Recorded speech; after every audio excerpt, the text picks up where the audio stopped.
RB News Alert. We are learning more about a death investigation near downtown Louisville near 2nd and York Streets. Earlier we saw LMPD SWAT team at a building and then several officers in protective gear.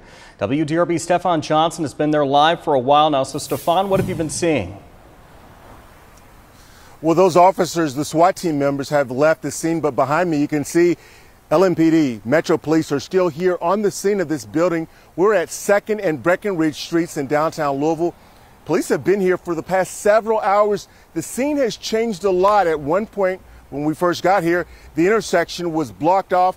Then it was reopened, then blocked again. Now it's reopened again. I can tell you about 2 or 3 hours ago, members of the SWAT team got dressed. They had on their gear. They brought in the armored trucks and they went inside the building with the assault rifles pointed at the door. It was a very menacing sight.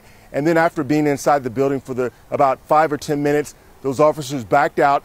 They used a drone to go up and look into the windows on the 2nd and 3rd floor, and then came back down. And then at one point, hazmat suits were brought in, and about a dozen officers got dressed in those white hazmat suits and went inside the building, where some of them are still, again, inside the building. And then they even brought in sanitation engineers and a dump truck and several garbage bins. They didn't say what exactly they brought those in for, but an assistant chief on the scene did tell me that this went from an investigation to a death investigation.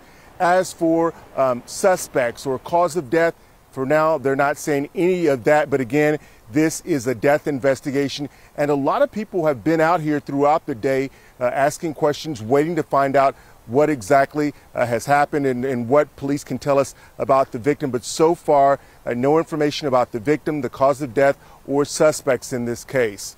Reporting live with photographer Neil Johnson, I'm Stefan Johnson, WDRB News. Stefan, thank you.